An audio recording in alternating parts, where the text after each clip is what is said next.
Kalau aku itu kan emang mulai sakit tuh sebenarnya dari tanggal 17 Februari. Mungkin yang penting itu gejala-gejala dulu ya aku infoin, jadi masyarakat luas tahu.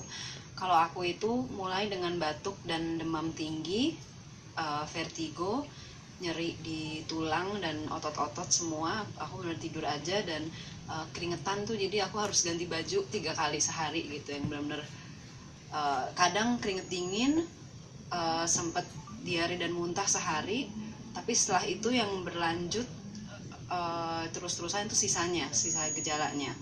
Untuk batuk dan demamnya itu bertahan sampai tanggal 26 ya, 26. Dan dari 16 ke 26 itu aku udah ke dokter 2 kali. Yang pertama ke klinik dikasih antibiotik, udah antibiotik selesai masih sama, nggak ada perubahan. Habis itu ke UGD, tes darah dibilang viral infection, jadi tidak dikasih antibiotik tapi dikasih obat, tapi masih lagi gitu. Akhirnya waktu ke rumah sakit yang di Depok yang pertama kali, mitra keluarga, itu di hari Kamis ke penyakit dalam ya, kita penyakit dalam tanggal 27 ya.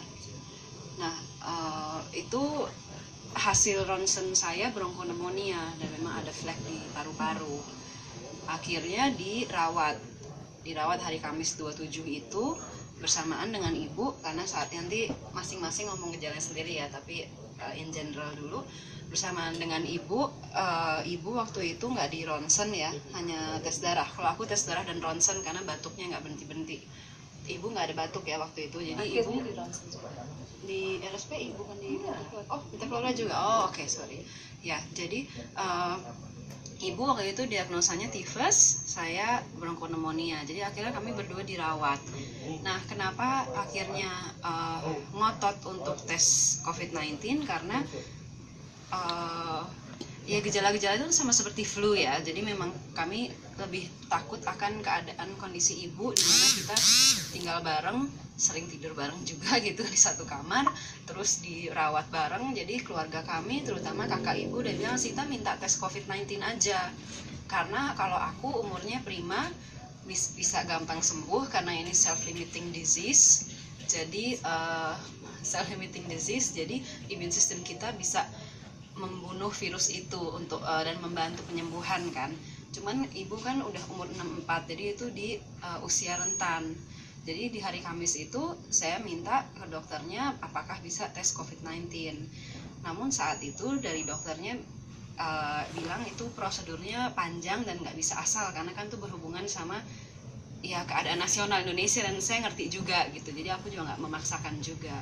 Kemudian hari Jumatnya itu kebetulan teman saya yang lagi di Malaysia, yaitu yang saya bilang ada WNA di seluruh itu kan. Jadi akhirnya kami ternyata saya baru tahu saya ada di tempat yang sama seseorang yang baru dikonfirm positif. Akhirnya saya minta untuk dites lagi dan langsung diiyakan. Jadi begitu saya ada history kontak dan satu ruangan, meskipun saya nggak kenal WNA itu sama sekali, saya nggak tahu mukanya seperti apa, tapi karena kita dari satu ruangan, penanganannya langsung luar biasa juga dari mitra keluarga ya. Itu hari Sabtu kalau nggak salah mulai diproses, dan akhirnya kami ke RSPI Sulianti Saroso di hari Minggu jam 2 pagi ya, kira-kira ya 2 atau 3 pagi.